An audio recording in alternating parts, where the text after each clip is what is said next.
Hello dear students, स्वागत है आप सभी का यूट्यूब चैनल पूरन सर क्लासेस में। तो साथियों, आज के सेशन में हम सवाल क्रमांक 36 से देखना शुरू करेंगे। सीजीपीएससी प्रैक्टिस सेट 1 में हमने 1 से लेकर 35 तक के सवाल समझे थे। आइए इस सेशन में हम 36 सवाल से शुरुआत करते हैं और किस तरह से आपके पेपर में पूछे जा सकते हैं इनकी एनालिसिस करते हैं।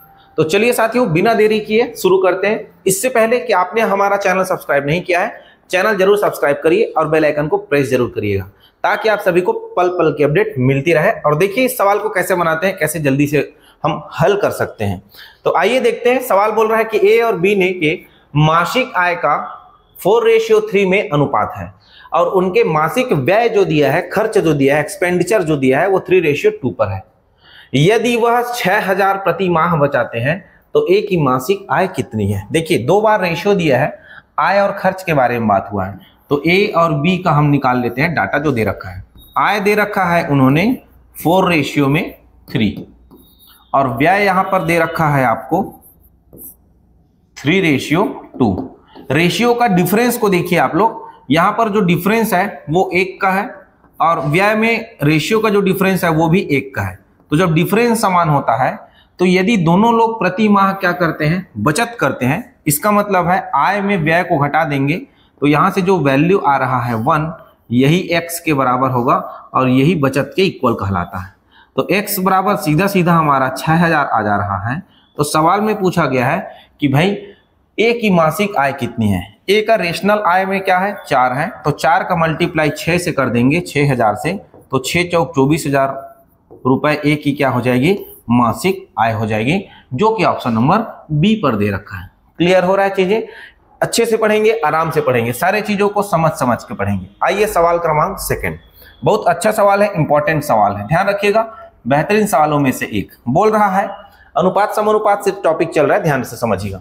3770 रुपए को एबीसी में इस प्रकार डिवाइड किया गया है कि उनके हिस्से में से 5 रुपए, 9 रुपए और 16 रुपए कम कर देने के बाद, शब्द क्या बोल रहे हैं, कम कर देने के बाद उनके भाग का जो रेशियो है वो 3, 4 और 5 रह जाता है। सवाल बोल रहा है ए द्वारा प्राप्त किया गया धनराशि ज्ञात करिए। टोटल मेरे पास दे रखा है 3870 रुपीस। इसमें बोला है उनके हिस्से में कम किया जाए, उसके बाद इसको क्या किया गया है, अनुपात में डिवाइड किया गया है। तो हम 5, 9 और 16 और 9 कितना होगा, 16 और 9 25, 25 और 5 30 रुपए को क्या कर देंगे, माइनस कर देंगे।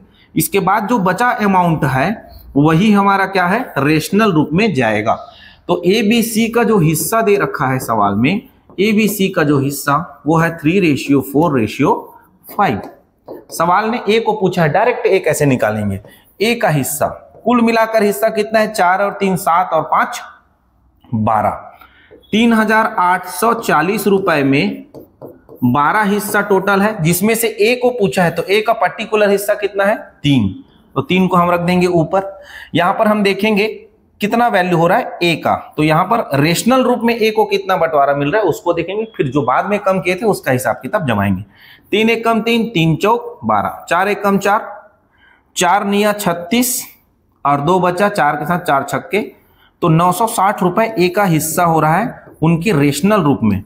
सवाल ने बोला है कुल हिस्सा निकालो, तो ए का कुल हिस्सा, ए का कुल हिस्सा, ए के हिस्से में कितना की कमी की गई थी, तो देखिए 960 रुपए उनका तो रेशनल हिस्सा हो गया। ए के हिस्से में स्टार्टिंग में 5 रुपए की कमी हुई थी, तो कम करेंगे तो इस सवाल में हम क्या करेंगे, वापस जाना है तो जोड़ना पड़ेगा। तो कम किया जाए बोलेगा तो वापस जोड़ना है और जोड़ा जाए बोलेगा तो फाइनल वैल्यू में घटाना पड़ेगा, उल्टा काम करना रहता है। तो 965 रुपीस ए का कंप्लीट हिस्सा हो जाएगा, जो कि ऑप्शन नंबर ए पर है। चलिए इस तरह से सवाल जो है गजब के सवाल हैं, लाइक कमेंट करते रहिए। आइए चलिए चलते हैं सवाल क्रमांक 38। ब्याज की गणना चक्रवृद्धि ब्याज से लिया गया, ध्यान से समझिए। ब्याज की गणना चक्रवृद्धि आधार पर करते हुए 20,000 की राशि पर वार्षिक 15% की दर से 2/3 वर्ष में प्राप्त चक्रवृद्धि ब्याज ज्ञात करिए। चक्रवृद्धि ब्याज ज्ञात करने का एक बढ़िया तरीका बता रहा हूं, ध्यान से समझना। आपको कंपाउंड इंटरेस्ट निकालना है, कितने हजार रुपए का, 20,000 रुपए का। तो 20,000 रुपए का आपको देखा गया 15%। अब 15% को भी हम कन्वर्ट कर सकते हैं कुछ इस तरह से। किस तरह से कि 15% का मतलब होता है 3/20। 15% का मतलब क्या होता है, एक बार लिख देता हूं, 3/20। मतलब 20,000 रुपए की राशि में 3/20 प्रति वर्ष क्या हो रहा है, चक्रवृद्धि ब्याज मिल रहा है। तो वो बोल रहा है कि 2/3 वर्ष के लिए चक्रवृद्धि ब्याज मिलता है, तो कितना अमाउंट होगा वो सवाल पूछ रहा है। एक साल का चक्रवृद्धि ब्याज क्या होगा, 3/20। ये हो जाएगा हमारा कितना जी, 0 से 0 कैंसल, 2 के पहाड़ा से 1 कैंसल, तो ये 1000 मल्टीप्लाई 3,000 हो जाएगा हमारा पहले साल का क्या हो जाएगा जी, चक्रवृद्धि ब्याज। दूसरे साल का चक्रवृद्धि ब्याज निकालने के लिए इस 3,000 को इस 20,000 में ऐड करेंगे, तो दूसरा साल जो अमाउंट होगा वो हो जाएगा 23,000। चूंकि हमको मालूम है कि जो पहले साल का ब्याज होता है चक्रवृद्धि ब्याज के लिए, दूसरे साल के लिए क्या होता है, वो मूलधन बनने जाता है। तो 20,000 पहले मूलधन था, ब्याज मिला 3,000, तो 23,000 रुपए हो गया। 23,000 का 3/20 हिस्सा दूसरे साल के लिए ब्याज मिलेगा, तो 0 से 0 कट गया, 2 के पहाड़ा से ये 2300 जो हो कितने बार में जाएगा जी, 2 1 कम 2 115 बार में जाएगा, और एक 0 हो जाएगा, 1150 रुपए। मल्टीप्लाई 3 कर रहे हैं, तो 11 × 33 3450 रुपए क्या हो जाएगा मेरा, दूसरे साल का चक्रवृद्धि ब्याज हो गया। अब सवाल ने बोला है कि भाई 2 साल और 3 साल कंप्लीट नहीं है, 2 क्या है जी, 3 वर्ष है, तो इसको तो पहले आप जोड़िए, क्योंकि 2/3 वर्ष के लिए क्या होगा, टोटल अमाउंट जो होगा वो 23,000 में 3,450 जुड़ेगा, 0 हो जाएगा, 5 हो जाएगा, 4 हो जाएगा, 3 3 6 26,450। इसका क्या होगा, 3/20 निकलेगा। लेकिन ध्यान रहे सवाल में 1 साल कंप्लीट नहीं है, 2/3 है, क्योंकि 2 साल तो कंप्लीट है, लेकिन 2/3 जो है वो पूरा कंप्लीट ईयर नहीं है, तो हम यहाँ पर क्या रखेंगे, 2/3 को रखेंगे। 1 रहता है तो रखने की आवश्यकता नहीं है। 3 से 3 कट गया, 0 से 0 कट गया, 2 के पहाड़ा से हम इसको गुणा करेंगे तो 26 दूनी 52, 5200 क्या हो जाएगा, 45। अच्छा, 2 से 2 भी कट रहा है सीधा सीधा। अब डायरेक्ट ये देखो, ऊपर में 2 नीचे में 2 है ना, तो 2645 रुपया बच जाएगा 2/3 ईयर्स के लिए। अब सवाल ने बोला है सभी मिलाकर आपको क्या ज्ञात करना है, कुल आपको चक्रवृद्धि ब्याज ज्ञात करना है। तो इकाई अंक में क्या आएगा जी, 5। यूनिट डिजिट में 5 आएगा, और यूनिट डिजिट में 5 किसका है, ऑप्शन नंबर बी का है। सीधा सीधा हम 90 95 आंसर दे देंगे टोटल CI। तो इस तरह से CI निकालने का सबसे बढ़िया तरीका है, फार्मूला लगाएंगे तो क्या होता है, पावर लगाओ, उसको ट्रांसफर करो, इधर करो उधर करो, कोई आवश्यकता नहीं है। आपको मालूम है चक्रवृद्धि ब्याज क्या होता है, चक्रवृद्धि ब्याज ब्याजों का ब्याज कहलाता है, ठीक है ना। तो हमारा जो ब्याज मिल रहा है वो मूलधन पर ऐड होते जाएगा, कैरी फॉरवर्ड होते जाएगा, दर समय बाय समय, जितना समय चलेगा उतना हम ऐड करके रखते जाएंगे, ऐड करके रखते जाएंगे। यहाँ पर 2 कंप्लीट ईयर था और 1 जो था वो 2/3 हिस्सा था, कंप्लीट तीसरा साल नहीं था, इसीलिए 90 95 सवाल का फाइनल जवाब हो जाएगा। तो इस तरह से हम आंसर दे सकते हैं। आइए नेक्स्ट क्वेश्चन। अच्छा जी, यहाँ पर हमारे ऑनलाइन कोर्सेस अवेलेबल हैं आपके लिए। ऑनलाइन कोर्सेस अगर आप परचेस करना चाहते हैं तो प्ले स्टोर पर हमारी पूरन सर क्लासेस नाम से एप्लीकेशन है, उसको आप इंस्टॉल कर सकते हैं, या फिर हमारा ये जो स्कैनर आपको दिख रहा है इसको स्कैन करके चीजें आप प्राप्त कर सकते हैं, ऑनलाइन सीख सकते हैं। हमारे ऑनलाइन की क्लासेस खासियत है ये है कि भाई आपको इंग्लिश और हिंदी दोनों मीडियम में क्वेश्चंस देखने को मिलेगा। साथ ही साथ फीस इतना कम रखा गया है कि आप सभी के लिए सब अफोर्डेबल होगा, और वो भी साथ ही साथ वैलिडिटी ऐसा दिया जा रहा है कि आप एक बार अगर परचेस करते हैं तो पूरे साल भर के लिए आपको क्या होगा, चीजें अवेलेबल हो जाएंगी। साथ ही साथ आपको सॉल्यूशन करवा रहे हैं, उसका PDF भी आपको एप्लीकेशन के अंतर्गत दी जाएंगी। डेमो वीडियो भी अवेलेबल है, आप एप्लीकेशन इंस्टॉल करके डेमो वीडियो को भी आप देख सकते हैं, किस लेवल से और कैसे आपको समझाया जाएगा, ठीक है जी। इसके अलावा आपको 1 ईयर की वैलिडिटी तो दे ही रहे हैं, साथ ही साथ एप्लीकेशन में आप डाउनलोड करके वीडियो को रख भी सकते हो जब तक आपका वैलिडिटी है तब तक के लिए। तो उस तरह से हमारे एप्लीकेशन में कंप्लीट आपको क्या दिया जा रहा है, फैसिलिटीज दी जा रही हैं। सबसे कम प्राइस है, साथ ही साथ हिंदी इंग्लिश मीडियम दोनों में पढ़ाई जाएगी। उसके बाद 1 साल की वैलिडिटी है, और आप वीडियो को डाउनलोड करके भी आप अपने मोबाइल के अंदर रख सकते हो। आप बाद में अगर डाटा नहीं है तो उससे के माध्यम से, बिना डाटा से भी आप डाउनलोड किए हुए चीजों को आराम से देख सकते हो। तो चलिए साथियों, एक बार फिर कहना चाहूंगा कि यदि आपको हमारी ऑनलाइन क्लासेस की आवश्यकता है तो आप गूगल प्ले पर पूरन सर क्लासेस सर्च करिए और वहां से वीडियो और साथ ही साथ हमारी क्लासेस का लाभ उठाइए। चलिए, सवाल है हमारा अगला, चक्रवृद्धि ब्याज से फिर लिया गया है। आइए समझते हैं ये चक्रवृद्धि ब्याज के क्या सवाल है। आपके व्यापम में 2023 में पूछा गया सवाल, यदि कोई धनराशि वार्षिक चक्रवृद्धि ब्याज के आधार पर 3 साल में चक्रवृद्धि ब्याज जोड़कर 3 सही 3/8 गुनी हो जाती है तो ब्याज की वार्षिक दर ज्ञात करिए। चक्रवृद्धि ब्याज बोल रहा है कि भाई 3 से ही 3/8 गुना हो जाता है। इसका मतलब क्या है? 27/8 गुना हो जाता है। 3 से ही 3/8 आपको केवल और केवल डाटा को क्या कर रहा है? भयभीत करने के लिए दिया है, घबराना नहीं है। तो ये हो जाएगा आपका 3 से ही 3/8 का मतलब है 27/8 गुना हो जाती है। सवाल बोल रहा है कि भाई आपको वार्षिक दर ज्ञात करना है। तो दर ज्ञात करने के लिए चक्रवृद्धि ब्याज में सबसे बढ़िया तरीका बता रहा हूं, गुना का पावर 1/t -1 × 100%। सबसे बेस्ट और सबसे सरल तरीका है। जो भी गुना दिया है उसको आप रखिए गुना में, उसके पावर में 1/t रखिए, जो भी दिया है -1 करिए, 100% से गुणा कर दीजिए। गुना दे रखा है 27/8, तो 27/8 कर दीजिए। पावर में 1/t रखना है। 1/t कितना दिया है? 3 साल दिया है, 1/3 हो जाएगा। माइनस का 1, ब्रैकेट बंद करेंगे और 100% से, क्योंकि दर परसेंट में होता है इसीलिए ये डेसिमल नंबर ला रहा है, उसको परसेंट में बदलने के लिए 100% से मल्टीप्लाई करते हैं। तो 27/8 को हम लिख सकते हैं 3/2, पूरे का पावर 3 और पहले से 1/3 पावर में है, माइनस का 1, बिल्कुल सही, क्योंकि 3 का पावर 3 27 और 2 का पावर 3 भी 8 होता है। तो इस तरह से हम चीजें लिख सकते हैं। 3 से 3 कैंसिल हो जाएगा, 3/2, 1.5 में 1 घटाओगे तो बचेगा क्या जी? आधा बचेगा अंदर में, और गुणा करेंगे 100% से, तो फाइनल वैल्यू अपने को मिल जाएगा 50%। कितने प्रतिशत? बहुत मोस्ट इंपॉर्टेंट सवाल है, 50% सवाल का जवाब हो जाएगा। गजब का सवाल है। अगर CI में एक बार गुना देगा तो दर निकालने के लिए गुना का पावर 1/t -1 × 100% कर दे। देखिए सवाल बढ़िया है। वार्षिक संयोजन के आधार पर चक्रवृद्धि ब्याज का सवाल ध्यान रखिएगा। धनराशि 2 साल में 30,250 और 3 वर्ष में 33,275 हो जाता है। तो धनराशि ज्ञात करिए। तो धनराशि ज्ञात करने के लिए आपको दर चाहिए। क्या चाहिए जी? दर, R चाहिए। तो R इक्वल टू होता है ब्रैकेट में A2 - A1 अपॉन A1, ये ब्रैकेट बंद, इंटू 100%। इंटू कितना परसेंट? 100%। ध्यान रखिएगा, अभी जो हमने आपको गुना वाले सवाल बताए हैं उसी गुना का ही ये फॉर्मेशन वाला क्वेश्चन होता है।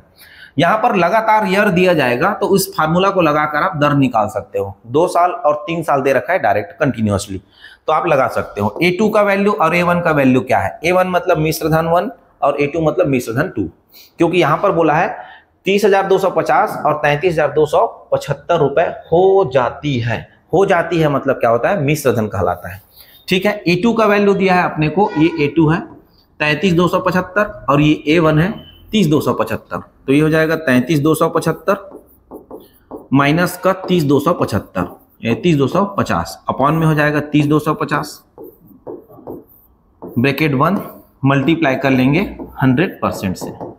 ठीक है जी, 33,275 में 30,250 को घटाएंगे तो 30,25 आंसर आएगा ऊपर में, और नीचे हो जाएगा 30,250 मल्टीप्लाई 100%। R का वैल्यू निकल रहा है दर, 0 से 0 कैंसल, 30,25 से 30,25 एक बार में कैंसल, तो सीधा सीधा R इक्वल टू क्या निकल कर आ रहा है? 10%। R इक्वल टू 10% निकल कर आ रहा है। सवाल में पूछा गया है कि भैया आपका मूलधन क्या है? मूलधन निकालने के लिए आप ये वाला कॉन्सेप्ट लगा सकते हो, ध्यान रखिएगा। A बराबर P 1 + R/100 पूरे का पावर T। अब देखिए, मैं अगर 30,250 को लूंगा तो A का मान 30,250 लिया, ये 30,250 कितने साल का है जी? तो बोलोगे सर 2 साल का है। ठीक है, तो मूलधन यहां से P 1 + R का वैल्यू 10/100 और पूरे पावर 2, 0 से 0 कैंसिल हो जाएगा, 30,250 ब्रैकेट में P 11 से कम 10 और 1 11/10 पूरे का पावर 2, ये P 11 का वैल्यू 121 और 10 का वैल्यू 100, 30,250। चलिए 11 के पहाड़ा से तो कट जाएगा, बिल्कुल कटेगा। 11 में 11 121 और 11 दूनी 22, 8 बचा 2 के साथ, 11 सत्ते 77, 5 बचा 5 के साथ, 11 पंचे 55, 0 का 0। 11 के पहाड़े से फिर कटेगा ये, 11 1 कम 11, 11 दूनी 22, 11 पंचे 55, 250। तो P इक्वल टू क्या हो जाएगा? 250 मल्टीप्लाई 100, P इक्वल टू हो जाएगा 25,000 रुपए आपकी मूलधन की राशि हो जाएगी। तो ये मूलधन पूछा है, डीपली जाके पूछा, ध्यान रखिएगा। ऐसे सवालों में दर पूछा जाता है ज्यादातर। तो दर निकालने का फार्मूला है मिश्र धन 2 - मिश्र धन 1 अपॉन मिश्र धन 1, A2 - A1 upon A2, A1, A2 - A1 upon A1। ठीक है, चलिए सवाल क्रमांक अगला, 5250 रुपए की एक राशि 11% प्रति वर्ष की दर से कितने समय में साधारण ब्याज पर 9,870 रुपए हो जाएगा। हो जाएगा दैट मीन्स क्या बताया अभी जस्ट मैंने, मिश्र धन, ये मिश्र धन है और ये मूलधन है।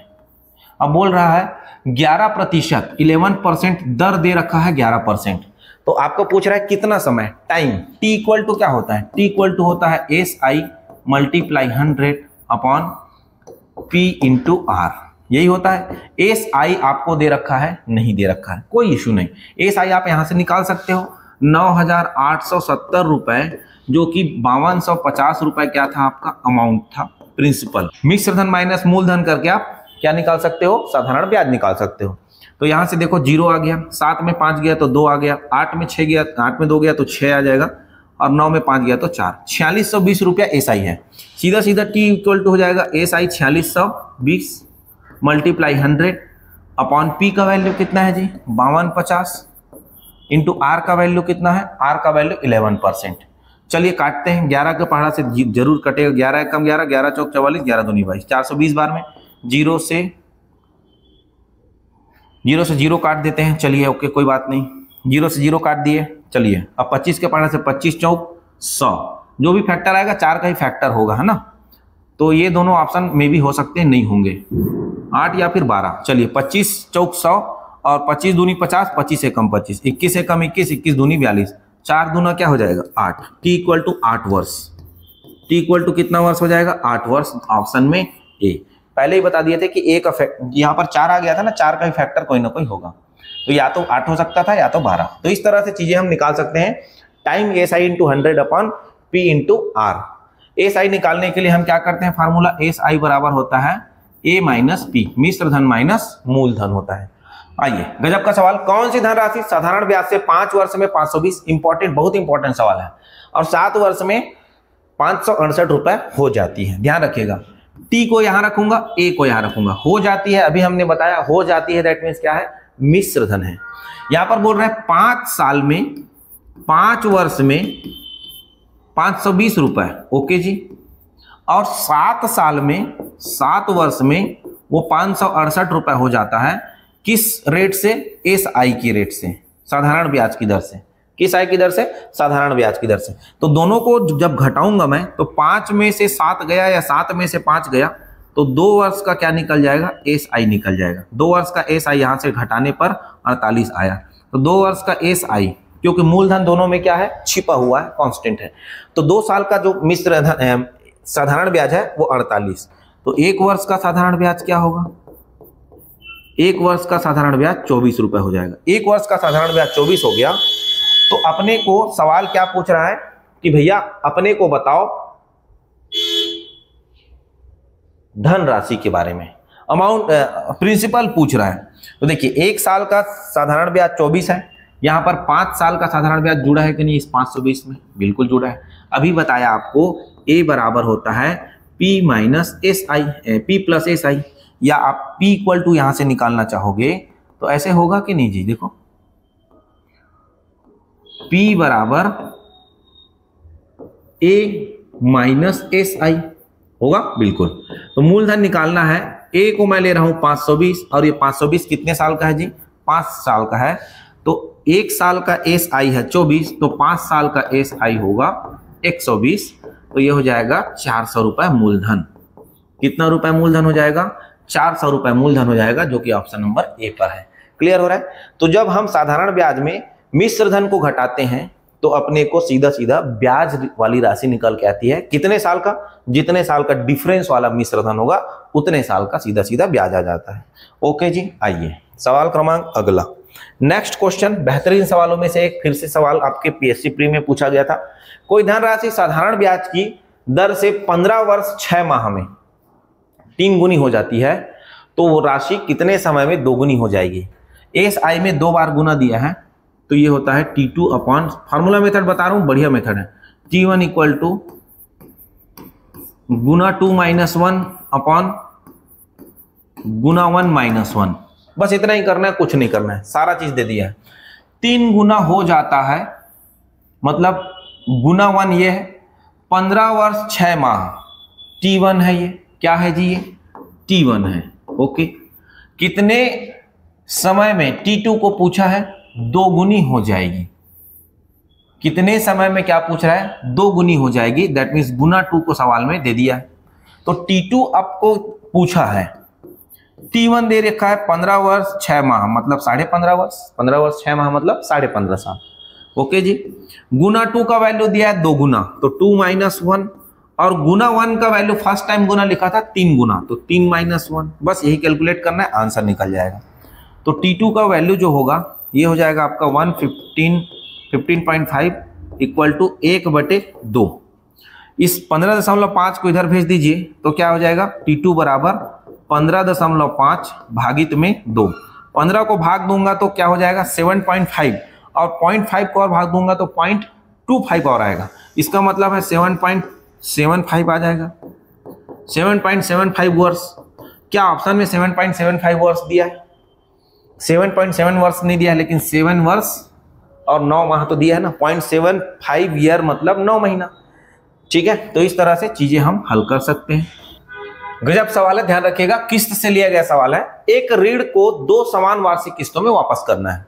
ठीक है भाई, मतलब समय 2 है, 2 साल। यदि ब्याज की दर 15% प्रति वर्ष है जो वार्षिक रूप से संयोजित है, अब प्रत्येक किस्त रुपए 5,820 रुपए है, तो प्रभावित कुल धन क्या है पूछ रहा है सवाल। धन पूछ रहा है ना, तो ध्यान रखिएगा SI में जो किस्त वाला फॉर्मेशन है उसको हम फार्मूला मेथड से देखते हैं, बहुत जल्दी बनता है। देखिए क्या होता है, यहां पर हम रखते हैं किस्त बराबर, ध्यान रखिएगा फार्मूला बता रहा हूं, किस्त बराबर धन मल्टीप्लाई 200, चाहे 2 साल हो चाहे 3 साल हो कोई दिक्कत नहीं, फार्मूला को लगाइए आंसर पाइए। अपॉन में T ब्रैकेट में हो जाएगा 200 प्लस RT-1, चाहे 2 साल हो 3 साल हो, इसी को लगाइए आंसर पा जाइए। ठीक है जी, आइए चलते हैं, देखो फिर कैसे बनता है धनाक से। किस्त आपको दिया रखा है 5,820 रुपए का, तो 5,820 रुपए का एक किस्त है। आपको धन निकालना है, कितना धन है, और ये 200 का मल्टीप्लाई होगा अपॉन T का वैल्यू क्या रखें, T का वैल्यू सवाल में रखेंगे कितने किस्त में दे रहा है, 2 समान वार्षिक किस्त, तो T इक्वल टू 2 हो जाएगा।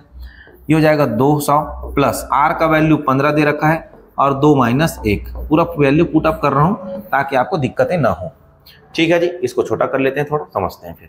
देखिए यहीं पर हो जाएगा 5,820 रुपए का है, धन कितना है यही निकालना है, मल्टीप्लाई 200, इसको एक बार हल कर लेते हैं, क्या दिक्कत है। 2 ये 200 प्लस 15 क्या हो जाएगा 215, इतना ही होगा। ठीक है जी, 0 से 0 कैंसिल हो जाएगा, 2 के पहाड़ा से 10 बार में ये कैंसिल हो जाएगा।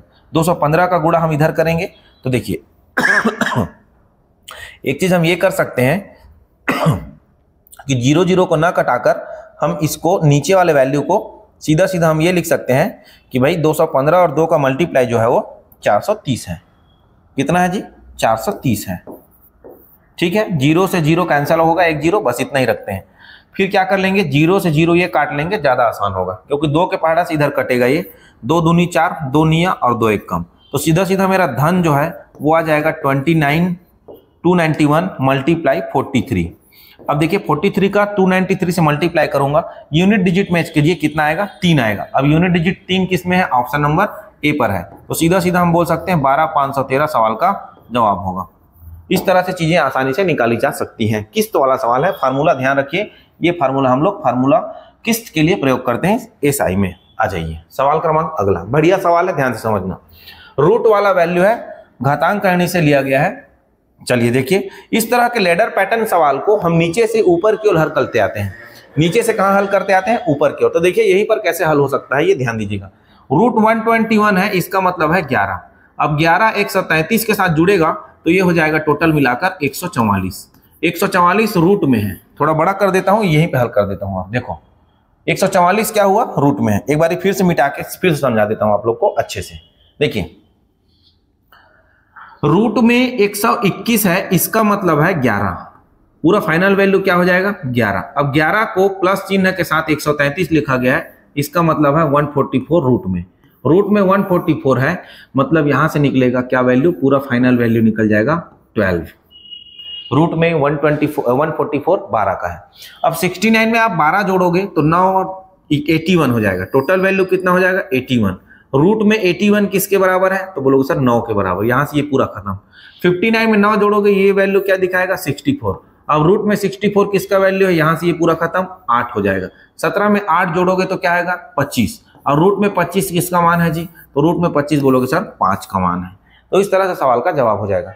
कई सारे क्वेश्चंस हैं जो यहाँ पर ट्रिक लगते हैं, लेकिन सारे सवाल में नहीं लगते, इसीलिए इसको लेडर पैटर्न से नीचे से ऊपर की ओर हल करते हुए आते हैं। आइए सवाल क्रमांक अगला। सवाल अगला है हमारा CGPSC प्री में पूछा गया सवाल। देखिए ध्यान दीजिएगा क्या बोलता है कि 112 है मेरा, रूट 196 है, इसका मतलब है 14, ओके जी। रूट में 576 है, इसका मतलब है 24, इसको भाग देना है 12 से, और रूट में 256 है, इसका मतलब है 16/8। रूट वाले वैल्यू तो याद रखने पड़ेंगे थोड़ा बहुत। तो ये 2 बार में कट गया, ये भी 2 बार में कट गया, और ये कितने बार में कटेगा जी, 14 छक्के 84, 14 सत्ते 98, 14 अट्ठे 112, ओके जी। 8 दूनी 16, 16 दूनी 32, 32 सवाल का जवाब आ जाएगा, जो कि ऑप्शन नंबर डी पर है, एकदम इजीली तरीके से। आइए नेक्स्ट क्वेश्चन। इस तरह के पैटर्न के जो सवाल होते हैं ध्यान रखिएगा, थोड़े नए टाइप का सवाल है। यहां पर क्या है, रूट के साथ 143 है, प्लस में 2 है यहां पर, फिर रूट के साथ 143 है, फिर प्लस में 2 है, और रूट के साथ 143 है, फिर प्लस में 2 आएगा, रूट के साथ 143 आएगा, इनफिनाइट तक वो चल रहा है। तो इस तरह के सवालों के लिए 143 को 2 हिस्से में ऐसे डिवाइड करो कि उनका अंतर क्या हो जाए, यहां पर जो डाटा लिखा गया है वो हो जाए। तो अंतर कितना होगा, 2 का। तो 143 को हम तोड़ सकते हैं 11 और 13 पर, 13 11 143, 13 दहम 130, 13 11 143, 2 का अंतर पर तोड़ेंगे। ध्यान रखें 11 और 13। अगर सवाल में प्लस चिन्ह है तो हम आंसर 13 को देंगे, और अगर माइनस चिन्ह होता तो हम आंसर किसको देते, 11 को देते। लेकिन ऑप्शन में प्रश्न में प्लस चिन्ह दिया है, आंसर 13 हो जाएगा। नेक्स्ट देखिए, इस तरह के सवालों के लिए आपको क्या करना है, छोटे बड़े की पहचान करनी है। इसमें पूछ रहा है कि भैया निम्नलिखित में से कौन सा कथन जो है वो सही माना जाएगा। तो देखिए यहां पर इन दोनों का टोटल सम कितना है, 8 है। इन दोनों का टोटल सम कितना है, ये भी 8 है, और बीच में क्या चिन्ह है, प्लस। जब टोटल सम रूट वाले नंबर का बराबर हो जाता है और बीच में प्लस चिन्ह होता है, तो हम यहां से डाटा को मल्टीप्लाई करके लेते हैं। तो इन दोनों का कैसे लेते हैं, ध्यान से समझिएगा। इन दोनों का हमने ऐड किया न्यूमेरिकल वैल्यू को, 6 और 2 को, तो 8 हो गया। इन दोनों का न्यूमेरिकल वैल्यू को ऐड किया तो 5 और 3 8 हो गया। तो जब योग समान हो जाए और बीच में प्लस का चिन्ह है, बीच में क्या चिन्ह है, दोनों रूट व नंबर के प्लस चिन्ह है, तो इस तरह के सवाल के लिए मल्टीप्लाई के साथ देखा जाता है संबंध। तो 6 और 2 का मल्टीप्लाई कितना होगा, 6 दूनी 12, और 5 और 3 का मल्टीप्लाई क्या होगा, 5 तिया 15। अब ये बताइए दोनों बराबर है क्या, नहीं। लेकिन ये बता सकते हैं कि ये 15 वाला बड़ा है, मतलब रूट 5 प्लस रूट 3 बड़ा है। तो रूट 5 प्लस रूट 3 क्या बोल रहा है, सेकंड नंबर स्टेटमेंट सही बोल रहा है, और ये इसको बड़ा बता रहा है, मतलब ये भी गलत है। केवल क्या हो जाएगा, ऑप्शन बी आंसर हो जाएगा। केवल 2 नंबर वाला कथन जो है वो सत्य हो जाएगा। क्लियर है, आ जाओ आ जाइए। इस तरह के सवाल बढ़िया सवाल है ये भी। देखिए रूट में है 2 का पावर 4, इस 2 का पावर 4 को हम रूट में होने की वजह से 1/2 लिख सकते हैं। रूट का वैल्यू होता है 1/2, केवल रूट का वैल्यू, क्योंकि कुछ नहीं, मतलब क्या होता है, रूट में 2 होता है। यहां पर 3 दे रखा है, तो 64 पूरे का पावर 1/3 लिख सकते हैं, बिल्कुल लिख सकते हैं, प्लस 2 का पावर 8 पूरे का पावर 1/4 हम लिख सकते हैं। ठीक है जी। अब देखिए 2 के पहाड़ा से ये 4 कट जाएगा 2 बार में, ओके जी। 8 जो है 4 के से कितने बार में, 2 बार में, तो 2 का पावर 2 4 है, प्लस 64 को हम लिख सकते हैं 4 का पावर 3 और पूरे का पावर 1/3, प्लस 2 का पावर 2 बच रहा है, तो ये हो जाएगा 4। 4 और 4 कितना हो जाएगा, 8, प्लस 3 से 3 कट गया, प्लस 4, 8 4 क्या हो जाएगा जी, 12। 12 है ऑप्शन में, ऑप्शन नंबर बी पर है। इतना छोटे तरीके से आंसर दे सकते हैं। आ जाओ नेक्स्ट। देखिए इस तरह के जो सवाल होते हैं, बहुत बढ़िया सवाल है, आपके पेपर में इस तरह के सवाल पूछे जा रहे हैं। इसमें देखिए 6 power n plus 3 minus 32 multiply 6 power n plus 1 upon 6 power n plus 2 minus 2 into 6 power n plus 1 का मान क्या होगा। यहाँ पर देखिए n कहीं पर है नहीं, लेकिन सवाल में n जरूर दे रखा है। तो जब सवाल में n दे रखा है और ऑप्शन में n है ही नहीं, तो उस n का कोई मतलब नहीं है, हल करेंगे हट जाएगा वो। इससे अच्छा हम क्या करते हैं, सवाल में दिया गया है उसमें n के टर्म्स को हटा देते हैं। किसके टर्म्स को हटा देते हैं, n के। तो 6 पावर क्या बचा यहाँ पर 3 माइनस 32 बचा, मल्टीप्लाई 6 पावर क्या बचा यहाँ पर 1, n वाला टर्म्स को छोड़ देना है। 6 पावर क्या बचा यहाँ पर 2 माइनस 2 मल्टीप्लाई क्या होगा 6 पावर 1, काट मत देना, बीच में प्लस माइनस लगा है देखिए पहले हल होगा तो 6 का पावर 3 मतलब 216 और 32 का मल्टीप्लाई 6 से होगा 6 दूनी 12 और 6 तिया 18 और 1 19। नीचे आ जाएगा आपका 6 का पावर 2 मतलब 36 और माइनस 6 दूनी 12। 216 में 192 घटाएंगे 24 आ जाएगा और 36 में 12 घटाएंगे तो 24 आ जाएगा। 24 को 24 से डिवाइड करेंगे तो क्या मिल जाएगा 1। सवाल का जवाब 1 हो जाएगा। इस तरह से इजीली तरीके से हम आंसर दे सकते हैं। आओ नेक्स्ट क्वेश्चन देखते हैं भाई। देखो पावर वाली नंबर, एक सवाल आपके पेपर में पूछा गया था, पावर वाले नंबर में सबसे बड़ी और सबसे छोटी की पहचान करनी है। तो यहां पर या तो हम बेस को इक्वल बना सकते हैं या तो हम पावर को इक्वल बनाते हैं।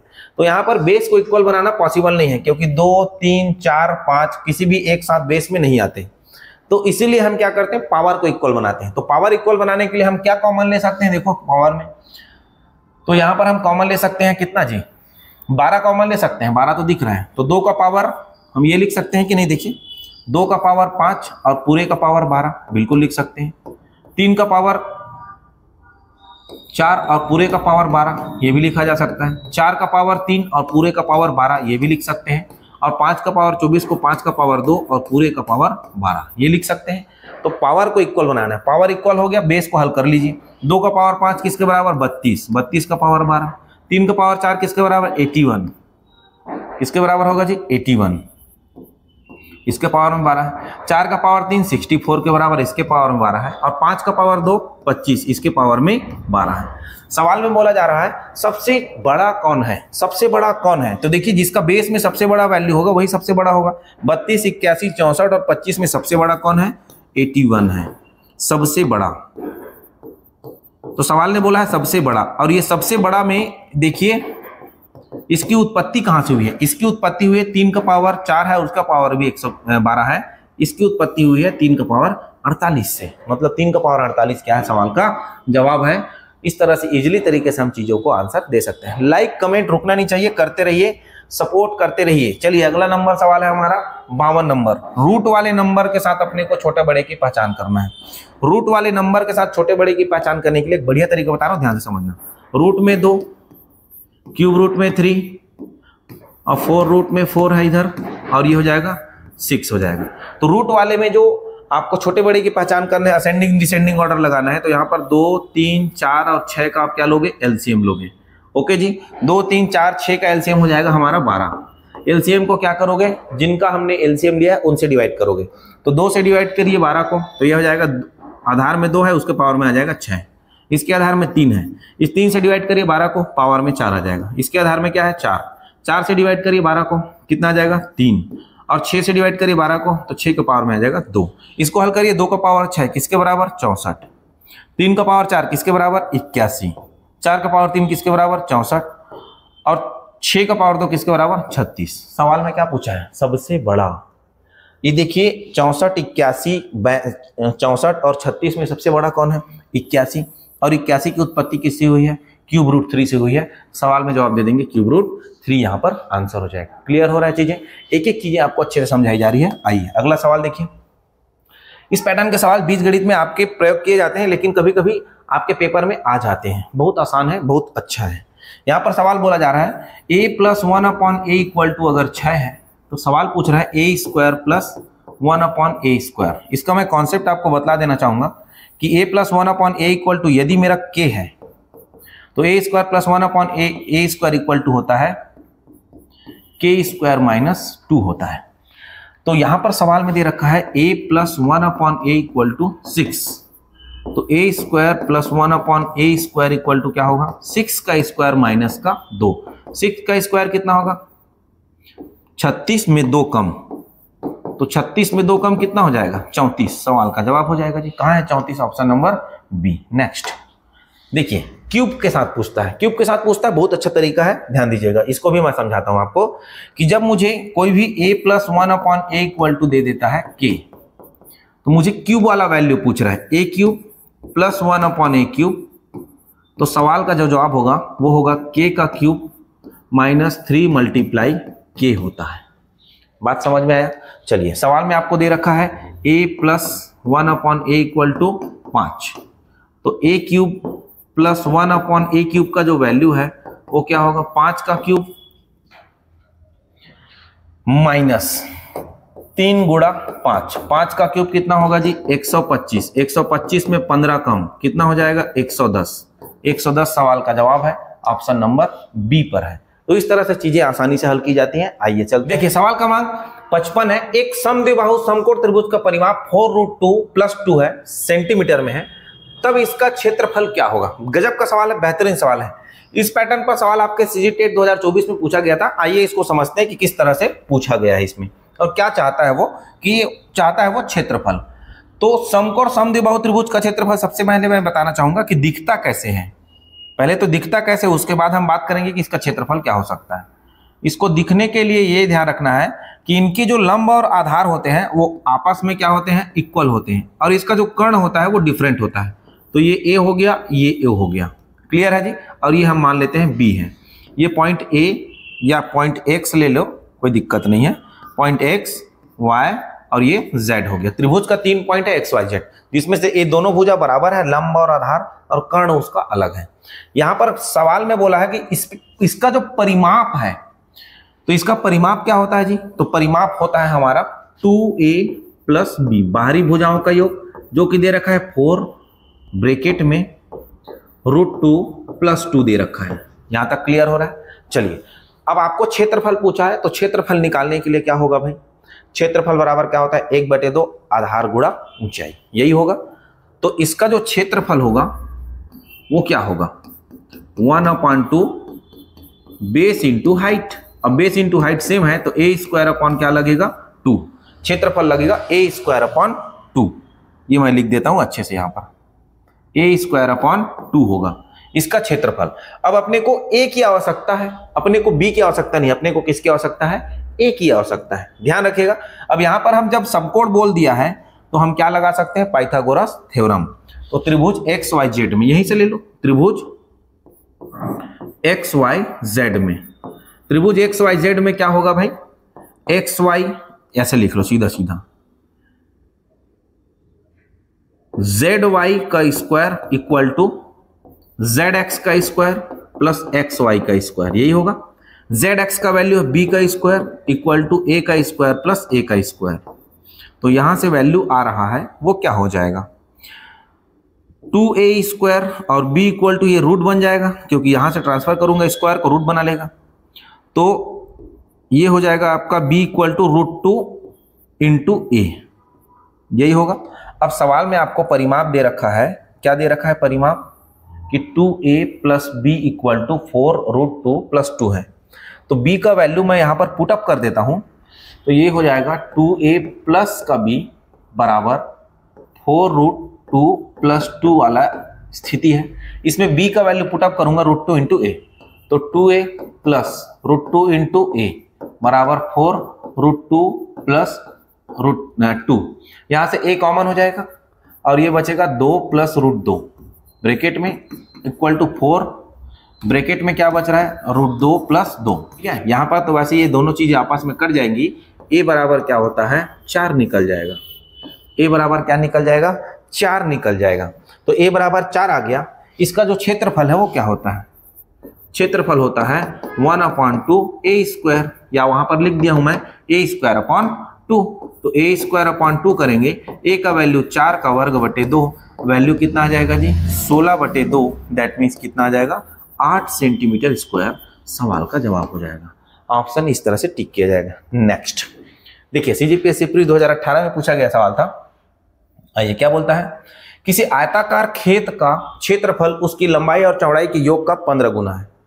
यदि उसकी लंबाई 40 मीटर है तो उसके खेत की चौड़ाई कितनी है। आयताकार खेत का क्षेत्रफल उसकी लंबाई और चौड़ाई के योग का 15 गुना है। L + B का 15 गुना कौन है, आयताकार खेत का क्षेत्रफल, दैट मीन्स L × B, लंबाई गुणा चौड़ाई जो है क्षेत्रफल, वो लंबाई और चौड़ाई के योग का 15 गुना है। ये एक कंडीशन अपने को दे दिया। ओके जी, सवाल में आगे क्या बोला है कि उसकी लंबाई 40 मीटर है, L बराबर दे दिया है 40 मीटर। तो सवाल पूछ रहा है B का मान निकालो, रख देते हैं पहले वैल्यू L बराबर 40, तो 40 + B ब्रैकेट में 15 बराबर 40 × B, यही होगा। 15 का मल्टीप्लाई 15 × 4 = 60, 600 हो जाएगा, प्लस 15B बराबर 40 इंटू बी।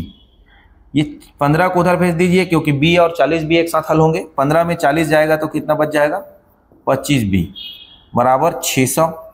तो 25 से कम 25 और 25 24 600।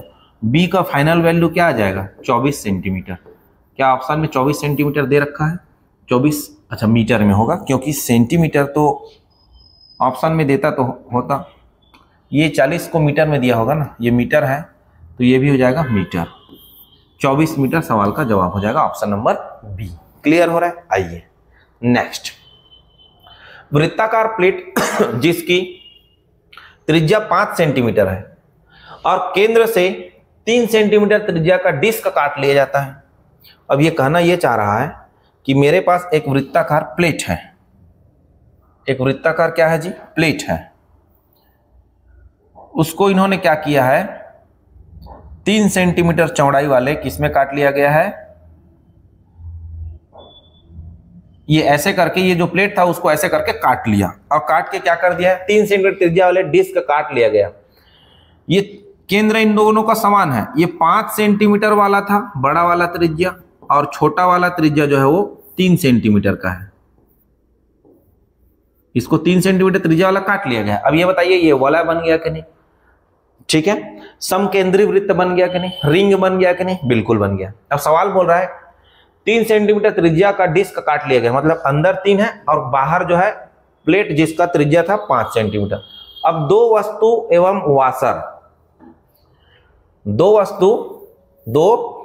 एवं वाशर, एक है हमारा प्लेट और एक वस्तु वाशर बोल रहा है, बन जाते हैं। तो एक जो है प्लेट ऐसे बन गया और एक वाशर बन गया, ये क्योंकि यहां से काट के निकाल दिए। एक वस्तु प्लेट छोटा वाला प्लेट बन गया और एक वाशर बन जाएगा। तो डिस्क एवं वाशर के क्षेत्रफल का रेशियो क्या होगा। अब यहां से जैसे हमने इसको काट के निकाला है ये वाला हिस्सा को, तो ये तो अलग कट के निकल गया ना इधर बाहर। ये वस्तु हो गया, प्लेट हो गया। इसका रेडियस क्या होगा, इसका रेडियस जो होगा वो 3 सेंटीमीटर होगा। ये तो वस्तु हो गया और ये क्या हो गया, वाशर हो गया। ये वस्तु हो गया, ये वाशर हो गया। भाई छोटी प्लेट से अगर ऐसे काट के निकालोगे तो छोटा वाला प्लेट निकल जाएगा, तो ये वस्तु हो गया। अब ये वाशर कहलाया क्योंकि ये बीच वाला हिस्सा क्या हो चुका है, खाली हो चुका है। तो सवाल बोल रहा है इन दोनों के क्षेत्रफल का क्या निकालना है, रेशियो निकालना है। तो सवाल में डिस्क बोला है और वाशर बोला है, तो ये डिस्क है, इसी वस्तु को क्या बोला गया है, डिस्क। और ये वाशर क्या होता है, बीच से खोखला होता है, तो ये हो गया बीच से खोखला वाला हिस्सा। तो वाशर का क्षेत्रफल क्या होगा, आइए अब इनके क्षेत्रफल का हम निकाल लेते हैं रेशियो। तो डिस्क का रेशियो, डिस्क का क्षेत्रफल रेशियो वाशर का क्षेत्रफल, ठीक है जी। तो डिस्क का क्षेत्रफल क्या होगा, ये डिस्क है तो भाई पाई आर स्क्वायर। अब R1 ले लेते हैं इसको। अब यहां पर क्या होगा, पाई कैपिटल R ले लेता हूं जी, बड़ा वाला को, कैपिटल R का square minus pi small r का स्क्वायर, यही इसका क्या होगा, क्षेत्रफल होगा। ये स्मॉल r है और ये कैपिटल R है, तो ये भी स्मॉल r ही होगा क्योंकि उसी का हिस्सा है तो कट के निकला है उधर, ठीक है।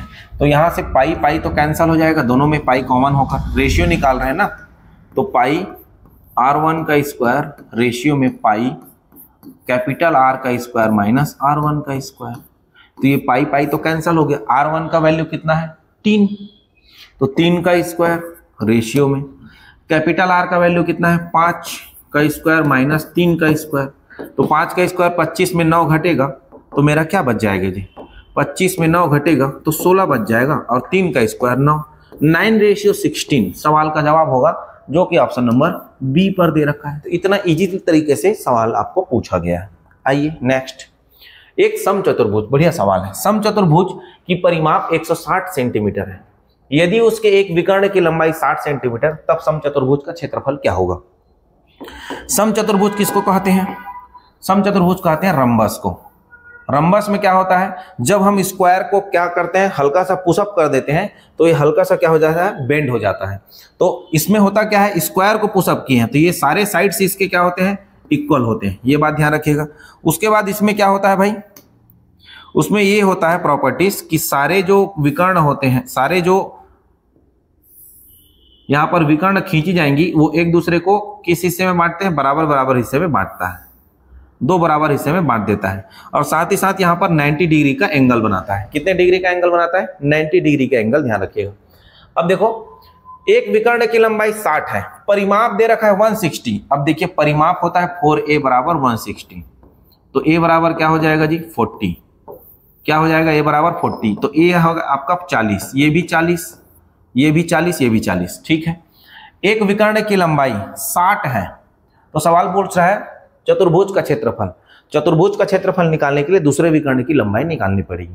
तो यदि ये 60 है तो ये आधा हिस्सा होता है ये दोनों आपस में, तो ये हो जाएगा मेरा 30 और ये हो जाएगा मेरा 30। इस भुजा का मान मैं निकालूंगा पाइथागोरस थ्योरम से। तो मैं कोई पॉइंट ले लेता हूं, O, X, Y, Z और D ले लेता हूं, कोई दिक्कत नहीं है। तो OXY पर मैं क्या करता हूं? पाइथागोरस थ्योरम लगाता हूं। तो त्रिभुज किस पर? OXY पर। अच्छे से समझेंगे पाइथागोरस थ्योरम। 90 डिग्री के सामने वाला जो भुजा होता है वो क्या होता है? कर्ण का होता है, हाइपोटेनस का होता है। तो ये हो जाएगा XY का स्क्वायर इक्वल टू OX का स्क्वायर प्लस OY का स्क्वायर। OY का वैल्यू पता है 30 है, XY का वैल्यू पता है 40 है। तो 40 का स्क्वायर इक्वल टू OX का स्क्वायर निकलेगा प्लस 30 का स्क्वायर। 40 का स्क्वायर मतलब कितना हो जाएगा? 1600 माइनस 900 बराबर OX का स्क्वायर। OX का वैल्यू जो आएगा वो 16 में 9 गया तो कितना हो जाएगा जी? 700। कितना हो जाएगा?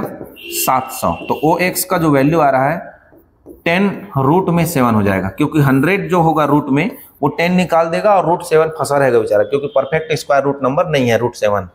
तो यहाँ पर OX ये वाला हिस्से का वैल्यू क्या आ गया? 10 root 7।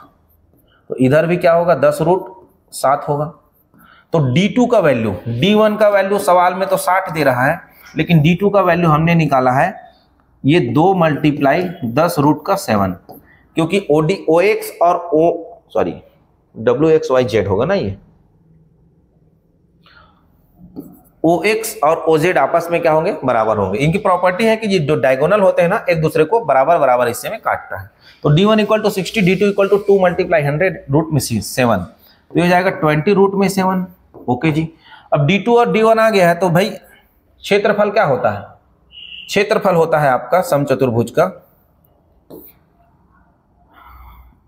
Area of rhombus. Area of rhombus होता है आपका 1/2 D1 into D2।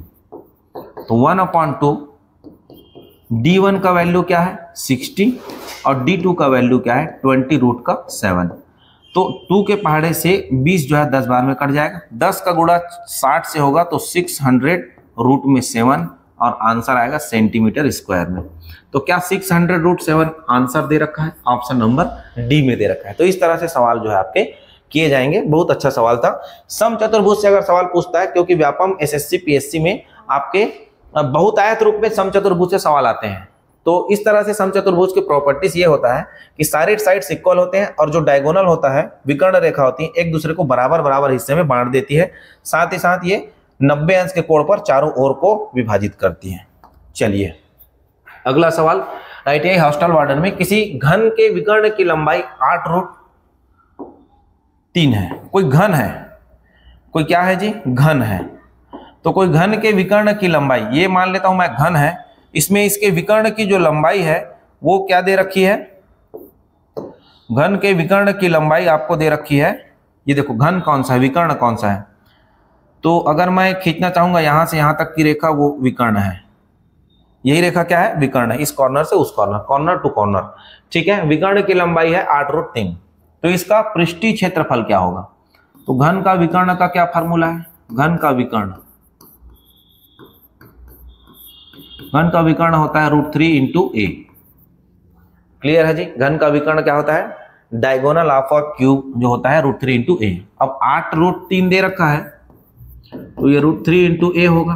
That means √3 cut जाएगा, A इक्वल टू 8 निकल जाएगा। A इक्वल टू क्या निकल जाएगा? 8। अब A इक्वल टू 8 आ गया। सवाल पूछ रहा है पृष्ठीय क्षेत्रफल। तो इसका टोटल सरफेस एरिया क्या होता है? घन का पृष्ठीय क्षेत्रफल टोटल सरफेस एरिया बोलते हैं। टोटल सरफेस एरिया होता है 6A स्क्वायर। तो ये हो जाएगा 6 मल्टीप्लाई 8 का स्क्वायर करूंगा तो 8 का स्क्वायर कितना होता है जी? 64। तो 6 मल्टीप्लाई 64, 6 चौक 24 के 4, 6 छक्का 36 और 2 38 सेंटीमीटर क्या हो जाएगा स्क्वायर में। तो 384 सेंटीमीटर स्क्वायर ऑप्शन में सी पर है। इस तरह से चीजें आसानी से हल की जा सकती हैं। आइए नेक्स्ट क्वेश्चन। 90 मीटर चौड़ा 40 मीटर लंबा एक स्विमिंग पूल में 150 पुरुष डुबकी लगाते हैं। यदि एक व्यक्ति, गजब का सवाल है, ध्यान से समझना, यदि एक व्यक्ति द्वारा पानी का औसतन विस्थापन 8 मीटर क्यूब है तो पूल में जल का स्तर में कितनी वृद्धि होगी। चलिए 40 मीटर लंबाई का है और 90 मीटर क्या है चौड़ाई का है। ओके, बोल रहा है कि 150 पुरुष डुबकी लगाते हैं। यदि एक व्यक्ति द्वारा पानी का औसतन विस्थापन डिस्प्लेसमेंट 8 मीटर क्यूब है तो पूल के जल स्तर में कितना वृद्धि होगा। जल स्तर में कितना वृद्धि होगा। इसका हाइट दे रखा है क्या सवाल में, नहीं दे रखा है, इसका हाइट नहीं दे रखा है, इसी हाइट को पूछ रहा है वो। तो ये बताइए 150 पुरुष डुबकी लगाएंगे, इसका मतलब है 150 पुरुष द्वारा, 150 मेल द्वारा क्या बोल रहे हैं, पानी का विस्थापन।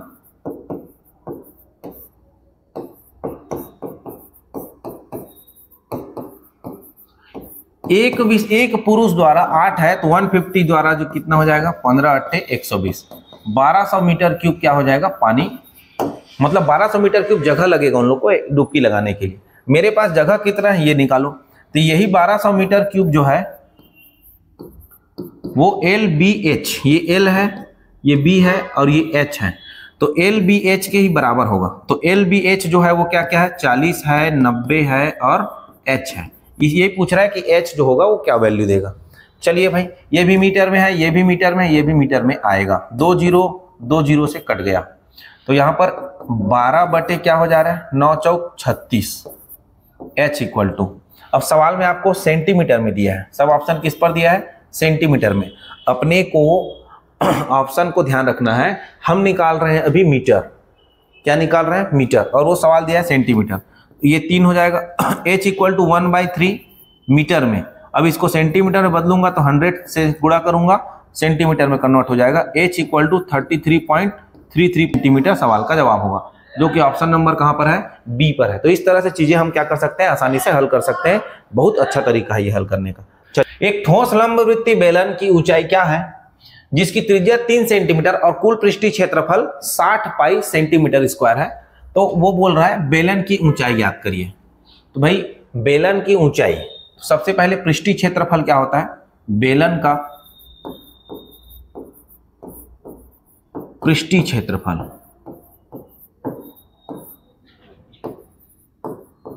पृष्ठीय क्षेत्रफल दैट मीन संपूर्ण कुल पृष्ठीय क्षेत्रफल बोला है, टोटल सरफेस एरिया बोला है। तो ये टोटल सरफेस एरिया होता है 2 पाई r प्लस h, इसी h का वैल्यू को पूछ रहा है। बेलन का वक्र पृष्ठीय क्षेत्रफल 2 पाई RH, लेकिन बेलन का संपूर्ण पृष्ठ होता है 2 पाई r प्लस h। देखिए 2 पाई यहां पर दे रखा है, बेलन का पृष्ठीय क्षेत्रफल 60 पाई। ओके जी, 2 मल्टीप्लाई पाई मल्टीप्लाई r का वैल्यू को भी सवाल में दे रखा है क्या 3, तो यहां पर 3 पुट अप कर देंगे, 3 प्लस h, यही निकालना है कुछ नहीं। पाई से पाई कैंसिल हो जाएगा, 3 दूनी 6, 6 कम 6, 6 दहम 10 आ जाएगा, 10 बराबर 3 प्लस h, तो h बराबर क्या आ जाएगा जी 7, किस पे आएगा सेंटीमीटर पे आएगा।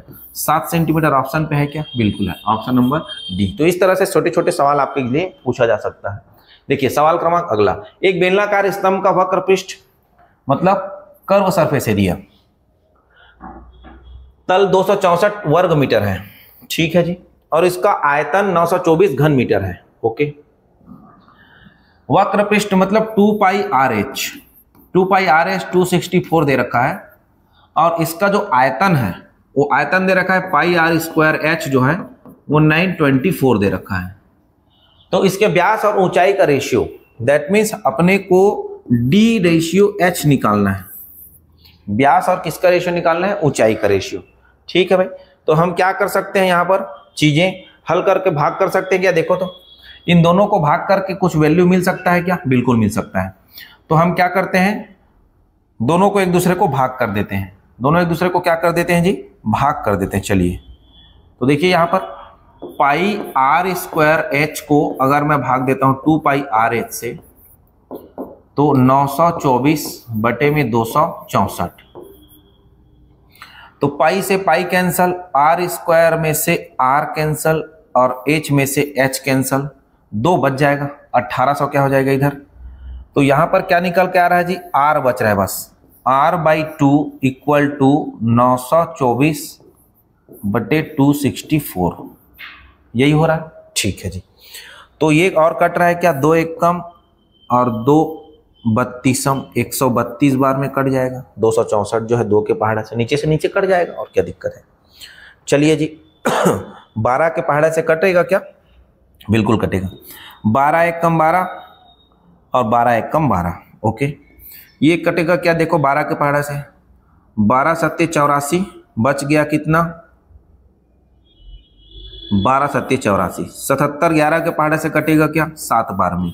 तो R का ये वैल्यू जो आया है वो आया है 7, R का वैल्यू क्या आ गया 7, H का वैल्यू निकालने की आवश्यकता है। तो यहां से D बराबर क्या होगा, व्यास बराबर 14, क्योंकि D बराबर होता है 2R, ओके जी। अब यहां पर देखिए इस वैल्यू को अगर मैं R को पुटअप करूंगा तो H का वैल्यू आएगा कि नहीं, बिल्कुल आएगा। तो 2 गुणा 22/7 मल्टीप्लाई R का वैल्यू 7 है और H का वैल्यू निकालना है और इसके बराबर में 264 है। ठीक है, 11 दूनी 22, 11 दूनी 22, 11 चौक 44, 2 एक कम 2, 2 12 24, 7 से 7 कैंसल, 2 एक कम 2 छक्के, तो H इक्वल टू क्या आया 6।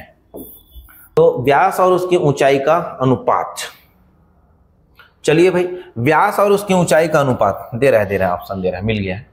चलिए व्यास का रेशियो क्या है, व्यास का नाम पहले लिखा है ना, तो व्यास है D और ऊंचाई है क्या हमारा H। तो व्यास का वैल्यू क्या है हमारा 14 और H का वैल्यू क्या है 6, 2 के पहाड़ा से और कटेगा, 2 सत्ते और 2 तिया, 7:3 सवाल का जवाब होगा, जो कि ऑप्शन नंबर ए पर ही पड़ा है। क्लियर हो रहा है। तो इस तरह से चीजें आपको पूछी जा सकती हैं, आपको जानकारी होना जरूरी है कि फार्मूला क्या होता है। आ जाइए नेक्स्ट सवाल, एक बेलन की त्रिज्या 120% बढ़ा दी जाती है तथा इसकी ऊंचाई 40% कम कर दी जाती है, इसके आयतन में कितने प्रतिशत की वृद्धि होगी। गजब सवाल है। देखो त्रिज्या बढ़ा दिए 120% और ऊंचाई बढ़ा दिए, ऊंचाई को कम कर दिए 40%, तो इसके आयतन में कितनी वृद्धि होगी प्रतिशत। अच्छा ये बताओ बेलन का आयतन क्या होता है, बेलन का आयतन होता है पाई r² h, मतलब r में अगर मैं 120% बढ़ाया हूं तो जो आयतन है उसमें त्रिज्या जो है प्रयोग हो रहा है r², तो हमारा 120 r के वजह से कितना चेंजेस आएगा उसको देखते हैं। तो पहले तो क्षेत्रफल में परिवर्तन निकलता है, क्षेत्रफल में परिवर्तन, क्योंकि आधार में क्या परिवर्तन होगा उसको देखेंगे। तो हमारा आधार में परिवर्तन होगा 120 प्लस 120 गुणा 120/100, 2 0 कट गया। ठीक है, 120 कितना हो जाएगा 240 प्लस 12 में 144 144, दोनों ऐड हो जाएगा 483, 384% क्षेत्रफल में वृद्धि होगा। आयतन में कितना वृद्धि होगा, तो आयतन में जो वृद्धि होगा, चलिए ध्यान दीजिएगा, H में क्या हुआ है, H में 40% की कमी आई है, 40% क्या हुई है जी, कमी आई है। तो कमी आई है तो ध्यान रखिएगा क्या कर सकते हैं, तो आयतन में परिवर्तन,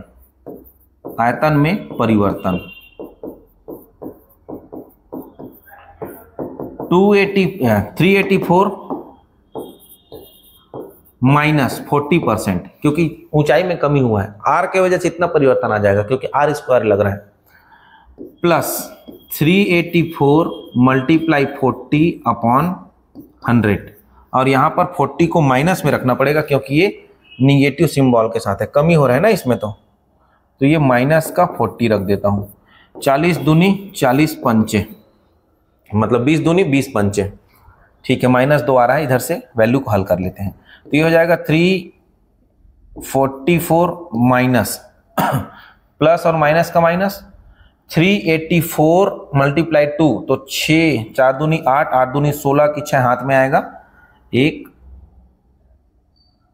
3 दूनी 6 और 1 7, 768 को 5 से डिवाइड करूंगा तो 344 में कितना कम हो जाएगा जी, 5 एकम 5, 5 पंचे 25 और 5 तिया 15 और बच जाएगा 5 छक्के 30।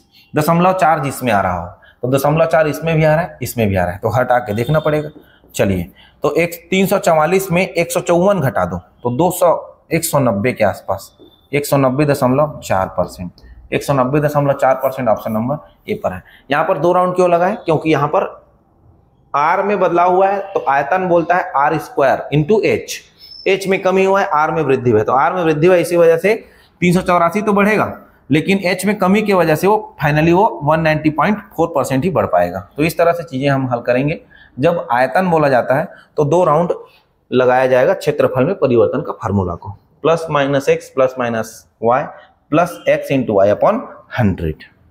चलिए, 2 शंकु की ऊंचाई क्रमशः 1:3 है, H1 और H2 का रेशियो है 1:3, उसके व्यासों का रेशियो है D1 रेशियो D2 जो है वो 3 रेशियो क्या है 5, R1 रेशियो R2, आयतन में तो R1 R2 आएगा, तो जो व्यास का रेशियो है वही किसका रेशियो होगा, जो व्यास का रेशियो है वही हमारा त्रिज्या का रेशियो होगा। तो आयतन में हमारा व्यास प्रयोग नहीं होता है, हमारा क्या प्रयोग होता है, त्रिभुज प्रयोग, त्रिज्या प्रयोग होता है। तो 3 रेशियो क्या हो जाएगा 5। यही रेशियो दोनों रेशनल रूप में आपस में बराबर है, लेकिन D का 2 गुना R होता है बिना रेशियो में, रेशियो में दोनों सेम दिखेंगे।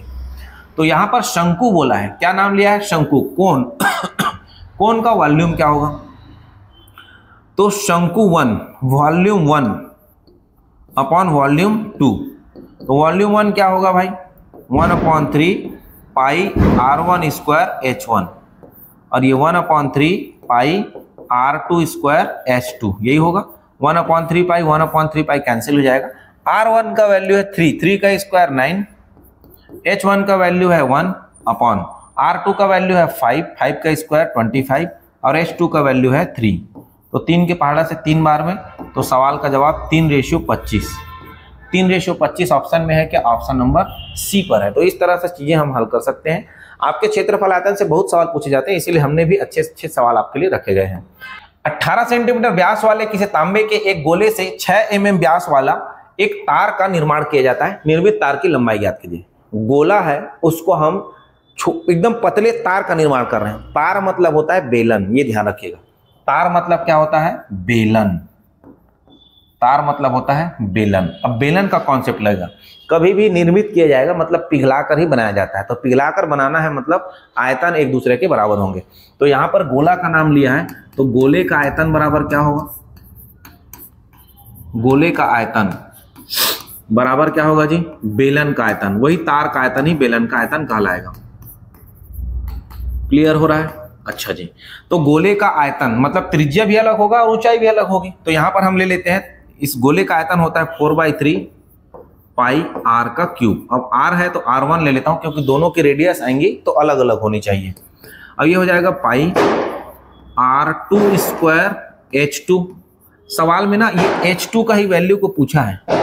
ये h2 ही बेलन की क्या है, लंबाई है। जब तार को हम लोग खड़ा नहीं कर सकते ना, क्योंकि पतला है बहुत, इसीलिए उसको लटा के रखेंगे, तो जो ऊंचाई दिखेगी वही हमारी क्या कहलाती है, लंबाई कहलाएगी। तो चलिए भाई, पाई से तो पाई कैंसिल हो जाएगा।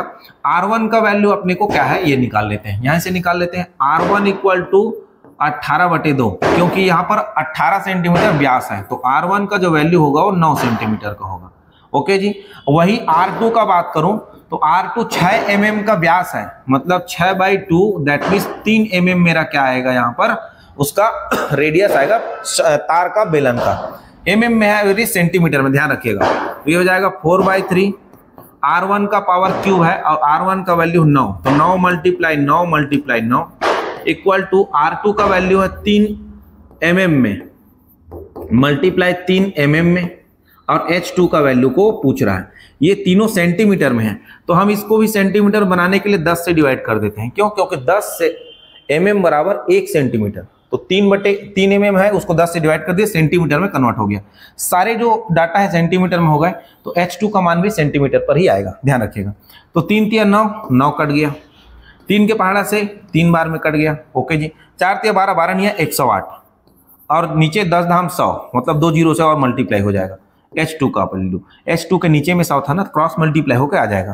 तो 1000 सॉरी 10,800 सेंटीमीटर उसकी क्या होगी, लंबाई होगी।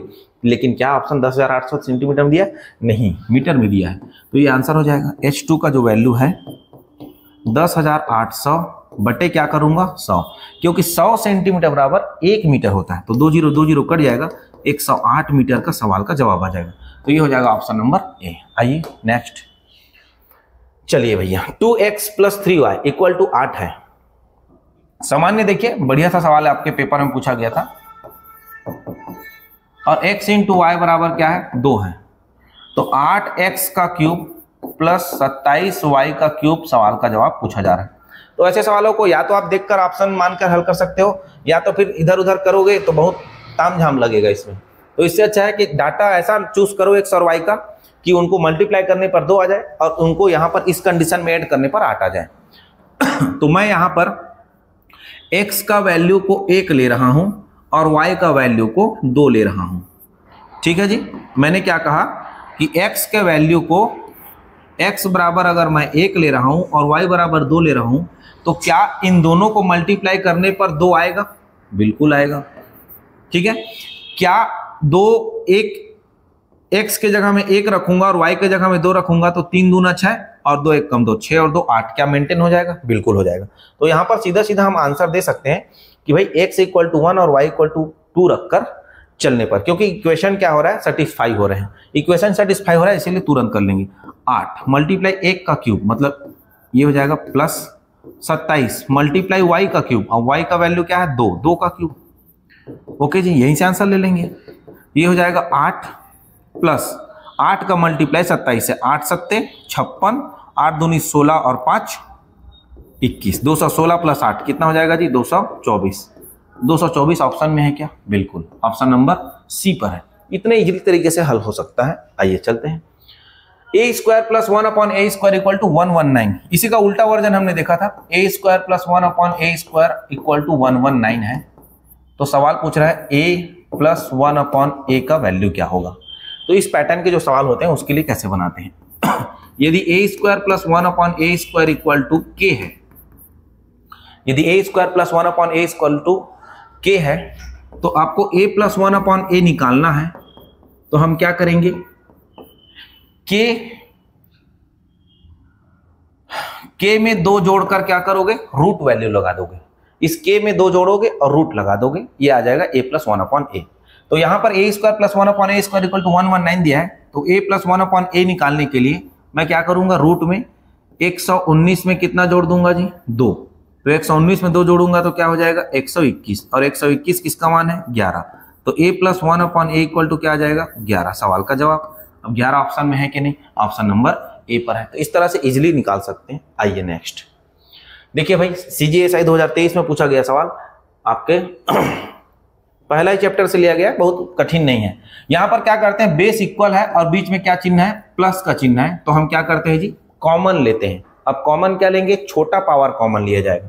तो 3 का पावर 25 कॉमन लेंगे, ब्रैकेट में 3 का पावर यहाँ कुछ नहीं बचा, यहाँ पर 3 का पावर 1 बचा, 3 का पावर 2 बचा और 3 का पावर 3 बचा। इसको हल करेंगे, किससे डिवाइड हो रहा है लास्ट में चेक करेंगे। तो ये हो जाएगा 3 का पावर 25, 3 का पावर 0, किसी भी संख्या के पावर में 0 है मतलब वो 1 के बराबर है। किसके बराबर है 1। 3 और 3 का पावर 2 9, 3 का पावर 3 27। तो 27 और 3 30 और 10 40, 3 का पावर 25 मल्टीप्लाई 40। क्या 40 किसी से डिवाइड हो रहा है या 40 ऑप्शन में दे रखा है? नहीं दे रखा है। तो हम क्या करेंगे, इसमें से एक पावर को ओपन करते हैं। तो 3 का पावर हो जाएगा 24 मल्टीप्लाई 3 इंटू 40। इसको सॉल्व करेंगे तो 3 पावर क्या होगा 24 मल्टीप्लाई 40 दिया 120। क्या 120 किसी से डिविजिबल है? तो बोलोगे सर ऑप्शन डी से डिविजिबल है। तो आंसर हो जाएगा 30 से विभक्त। किससे विभक्त होगा? 30 से विभक्त, सवाल का जवाब। नेक्स्ट, यदि एक 7 अंक की संख्या 54P3987 54P3987 अगर वो 11 से डिविजिबल है तो P के स्थान पर क्या आएगा, ये सवाल पूछ रहा है। तो हमको 11 का नियम लगाना है जी। चलिए 11 का नियम कैसे लगता है, इकाई की ओर से एक अंक छोड़ते हुए सभी को जोड़ लीजिए आप। यहां पर 7 और 9 16, 16 और 5 21, प्लस में है P। भाई P का वैल्यू को हम P ही रखेंगे ना, इसको तो कुछ कर नहीं सकते, इसी को तो निकालना है। तो 21 प्लस पी आ गया। अब जो बचे हुए नंबर है उनको ऐड कर लीजिए। बचा हुआ नंबर 4 है, 3 है और 8 है। 8 3 11 और 4, इसको ऐड करने पर आया 15। हम क्या करते हैं, दोनों डाटा जो ऐड किया उन दोनों को डिफरेंस करेंगे। तो 21 प्लस पी में क्या घटाया जाएगा, 15। ये मिलना चाहिए मुझे 0 या 11 का मल्टीपल, 11 का गुणज बोलते हैं इसी को। क्या मिलना चाहिए जी, 11 का गुणज मिलना चाहिए। अब देखो 21 plus p minus 15 equal to या तो 0 मिलना चाहिए या तो 11 का गुणज। अब देखो 21 में 15 तो घट जाएगा, तो मेरा क्या बचेगा, 6 प्लस पी बराबर या तो 0 या तो 11 का गुणज। अब ये बताइए, मैं p को माइनस वाला वैल्यू ले सकता हूं क्या, ले तो सकता हूं, लेकिन ऑप्शन में नहीं दिया है और यहां पर जगह भी नहीं है माइनस वाला वैल्यू रखने के लिए। तो अपने को p का वैल्यू 0 बनाना तो पॉसिबल नहीं है। अपने को p का वैल्यू ऐसा वैल्यू क्या ले कि अब वो 11 बन जाए, क्योंकि p का वैल्यू माइनस नहीं लेंगे तो 0 नहीं बनेगा। 6 में जुड़ रहा है ना वो, तो 6 में हम क्या करें, 6 में हम कितना जोड़ेंगे, 5 जोड़ेंगे, तब जाकर वो क्या होगा, 11 का गुणा जाएगा, मतलब 11 आएगा या फिर 22। तो 22 आना तो बहुत दूर की बात है, पहले तो 11 आ जाए। 6 में 5 जोड़ेंगे, 11 आ गया, तो 6 में 5 जोड़ेंगे, मतलब p का वैल्यू क्या हो रहा है, 5 हो रहा है। तो इस तरह से हमारे 70 मतलब सेट आपके प्रैक्टिस सेट 2 में 35 और सवाल कंप्लीट होते हैं। अगले सेशन में हम 35 और सवाल आपके लिए लेकर आएंगे।